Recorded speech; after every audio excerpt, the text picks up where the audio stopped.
Here's Ben Shapiro. So Trump, while characterizing the Iranians as very reasonable, says that Israeli Prime Minister Benjamin Netanyahu is a very difficult guy. Okay, I'm just going to be clear. One of these countries has been flying sorties next to the United States and putting the lives of its own soldiers at risk next to the United States. One of these countries has been trying to kill American soldiers.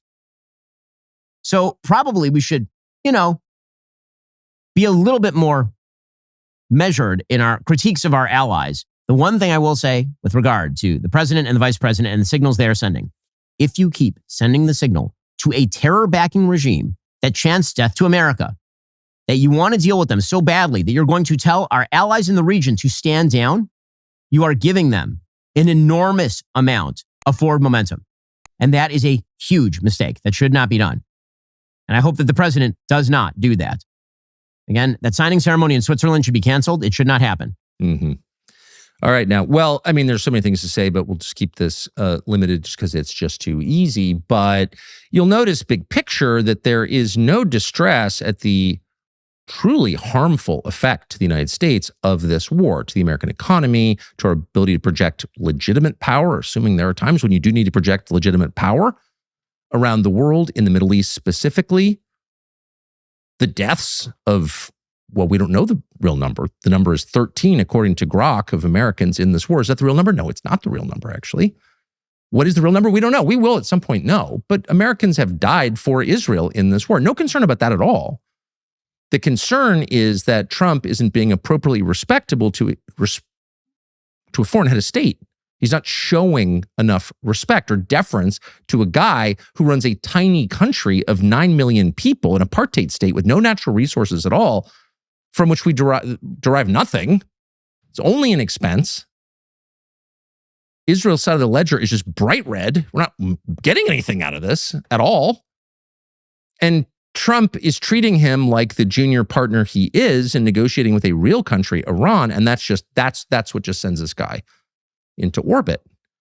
But you'll notice that's not enough to just say, like, how dare you criticize Netanyahu? How dare you? Because his real interest, of course, is not the United States. It's in Israel, obviously. It's not a slur or slander or blood libel. It's just like demonstrable from watching the guy. Come on now. Stop lying. That's all you care about. Fine, but let's not lie about it. But it's not enough just to make that case. You also have to get self-righteous and, they're risking their lives for what? The second this war started, they used it as a pretext to steal land in a neighboring country, Lebanon. They used our money and our military and the lives of our service members to steal more land? Okay. That literally happened. It's happening now. And guess who paid for it? We did. Has Israel and the United States spent more money defending Israel in the last 100 days? Oh, that's an easy one. We have. We're paying for their self-defense. We pay almost half of their entire military budget, one way or the other. So don't lecture me about how we owe you something. Are you kidding? And then to the question of whether or not Israel's our ally. In what sense? If Americans die, if the nation gets poorer, if pressing problems in the United States are ignored in favor of theoretical problems, ideological problems, or Israel's problems thousands of miles away, if your average senator is more concerned about Islamic jihad than homelessness or housing prices in America, and that is true, how are they an ally? If the Israeli intelligence service had foreknowledge of 9/11, which they did, according to the American FBI, how is that an ally? You know it's coming and you don't tell us? That's what the FBI said. That's not an anti-Semitic conspiracy theory. That's a provable fact because there are photographs from September 10th of Mossad operatives mocking the burning of the World Trade Centers. And you can look them up if you want. And Fox News at one point, right after 9/11, ran that package. Wouldn't do that now.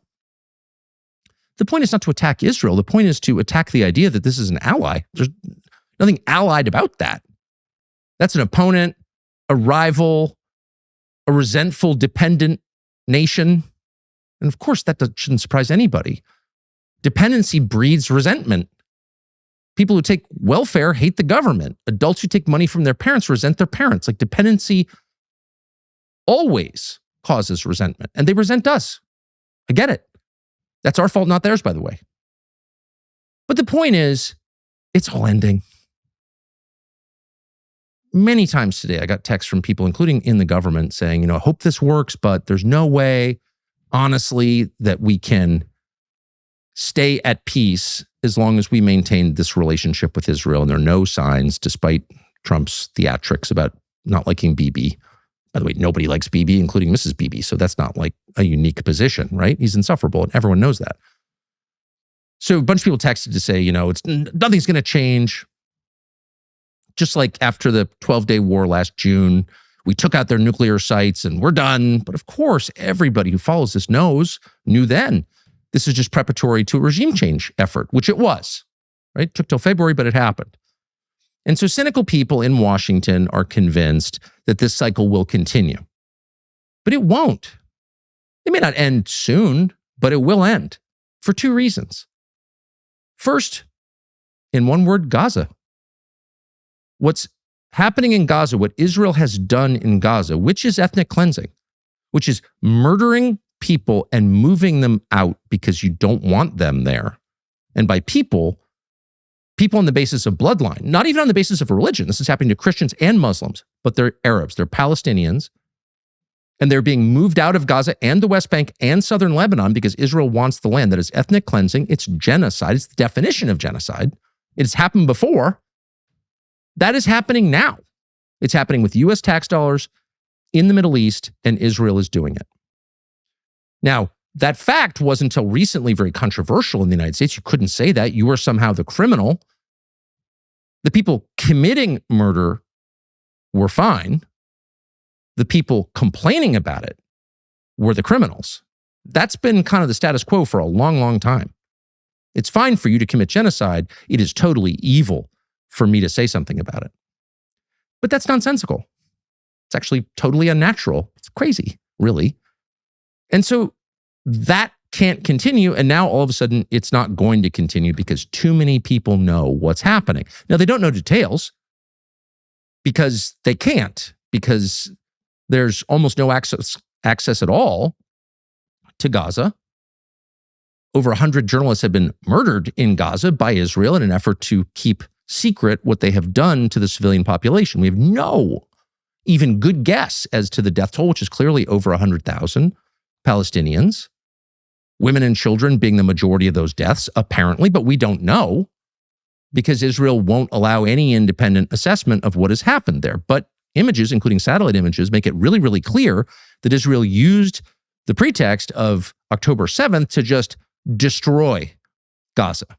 Over 2 million people live there. How many people live there now? Like at some point, we're going to know exactly what Israel did, and it will be very obvious, in fact, impossible to deny that what they did was genocide. And genocide is wrong, no matter who commits it, whether it's the Nazis, whether it's the Rwandans, whether it's the Turks against the Armenians, it doesn't matter. Killing entire populations because you don't want them there, killing their children because you don't want them to grow up into your opponents, that's always wrong. It doesn't matter. There is no special carve-out for that kind of behavior. Ethnic cleansing is never allowed, period, because it violates a universal standard that applies even to Israel.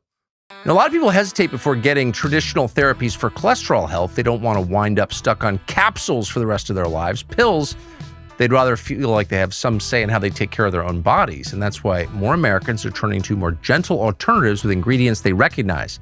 Ingredients like ginger and pomegranate. One of those alternatives is a Dose for Cholesterol. Dose for Cholesterol is a clinically backed cholesterol support supplement that targets triglycerides, LDL, HDL, and total cholesterol levels. We know a bunch of people use it, and the results have been overwhelming. They no longer fear having blood work done because at last the results are good and they're not on some kind of weird chemical cocktail. It actually works. We wouldn't partner with them if it didn't work. Dose is easy to use. It's a daily 2-ounce liquid shot that tastes like mango. Ooh. No capsules, no powders. It's seamless to use. Visit dosedaily.co/Tucker. Use code Tucker for 35% off. That's dosedaily.co/Tucker, code Tucker for 35% off. It's worth it. Thanks for watching our YouTube channel. We hope you'll subscribe to it. And by the way, you can hit the little bell on there and get notifications every time we produce a video. We hope you'll do that also.